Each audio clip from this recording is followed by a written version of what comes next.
Okay, 3 truth bombs for why you are overworked and your clients are not paying you enough money. 1, because the problems you're solving for clients are not painful enough. Now, the clients up here who will happily pay your bill, it's because the pains they feel or how painful the problems you solve for them are, they really hurt. Whereas the clients down here, who getting them to pay the bill is like pulling teeth, it's because they don't value what you do. That problem you solve is not painful enough for them. The more pain, the more you can charge. 2, pain atrophies over time. Every year, your clients will forget just a little bit how painful that problem you solved for them is. The further it gets in the rearview mirror, the more they can forget. And 3, this is why not taking the time to market, I know, and being referral only can be a trap. Now, referrals from the clients up here, that's good, but referrals from the clients down here, that is not good. But ultimately, referrals and more of the same will never get you to an even more painful problem for which clients will pay you 2x, 3x, 5x, 10x, way more for doing largely the same work. No pain, no gain. So how do we isolate the most painful pains that we can use to attract people who will happily pay more for largely doing the same work? You need to craft an offer. In my book club, we just went through $100 Million Offers by Alex Hormozi. Yes, that Alex Hormozi. And it's about distilling the problems that you solve down to an offer that is so compelling that people will feel dumb for saying no. So what I'll usually do is they'll complete a contact form on my website. We'll have a little call, just kind of a friendly vibe check. There's some filtering that happens. Most of us are letting just about any old thing stumble on in the door these days, rather than grabbing life by the horns, taking control and saying, this is the really painful problem that we solve for, because the people who feel that pain will pay you more to do the work that you already do today. And this is where your solution to the painiest pain you solve for becomes the offer you build your firm around, and you start seeing mad gains, bro. And it's easier than you think, because with some repackaging, we can turn something we already do into our offer. So before taking on a new client, most of us go through a discovery process to learn exactly what we're getting into, figure out if you actually want to work with that client, and most of us do that for free. It's okay, bud. We're learning together.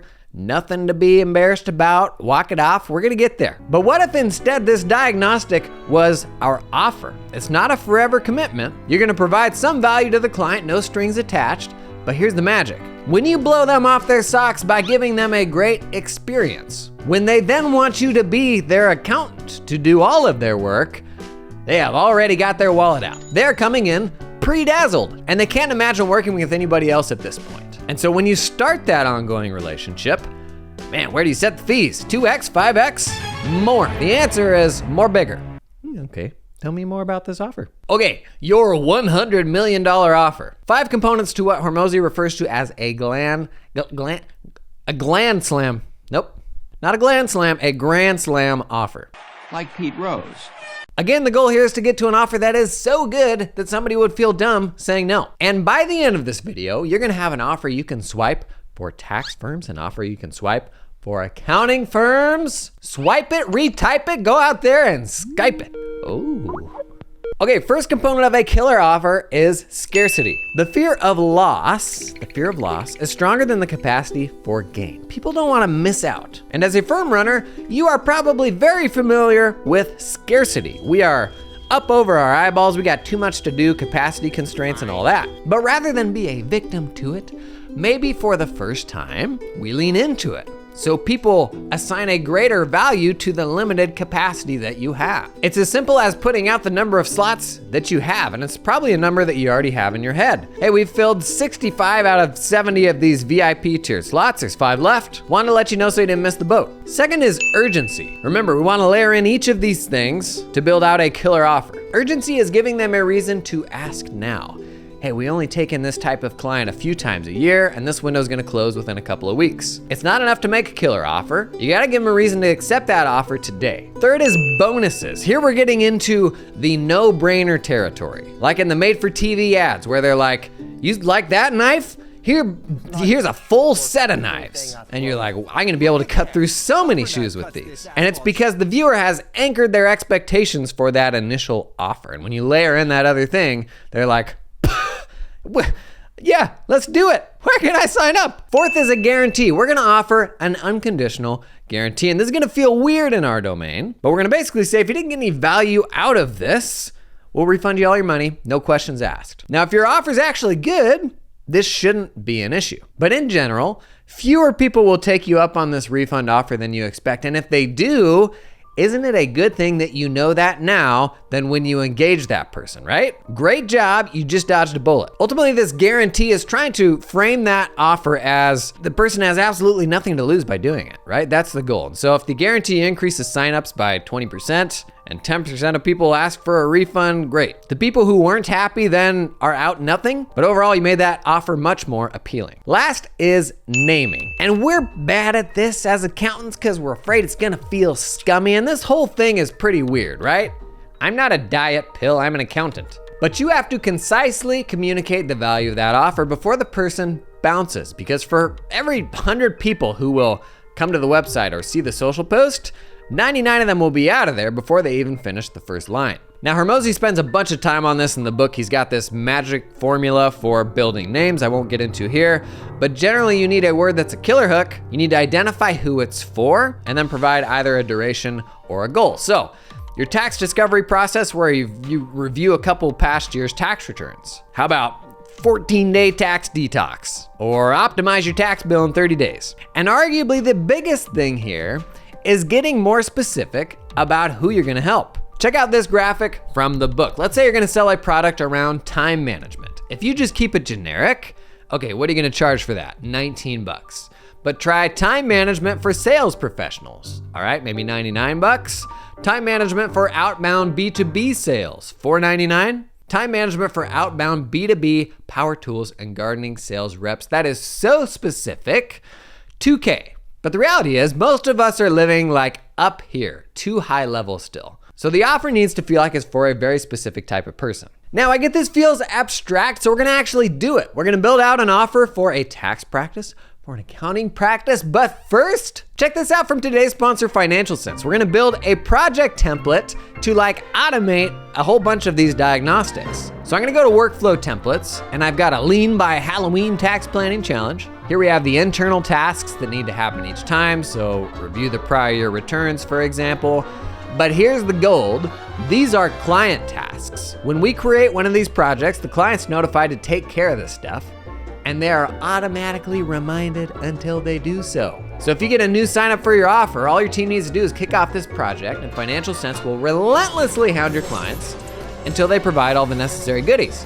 Whether you are doing one of these a week or 100 of these a week, you are totally off the hook for hounding clients for information, which is just better than what you are doing right now. Yes, I'm looking at you. Check out the link in the video description to learn more about Financial Sense. Okay, 2 killer offers, 1 tax, 1 for accounting practices. First, for tax, what are the times of the year where you want to convert new clients? Could be adding new ones, could be upselling folks into tax planning. For me, that big push was generally October, November, so that people could chill out in November, and we had a bunch of admin kind of renewal stuff to do then anyways. So let's build an offer to do a tax planning diagnostic with the goal of getting them in to my premier, most profitable year-round tax planning tier. So let's talk about scarcity, urgency, bonuses, guarantees, and naming. Just rapid fire through this. Scarcity, you can only do so many of them, right? Let's say you've got 50 clients in this tier already and you're gonna add 8. Great, 50 out of 58 slots are filled. We got 8 left, and keep them posted as those slots fill up.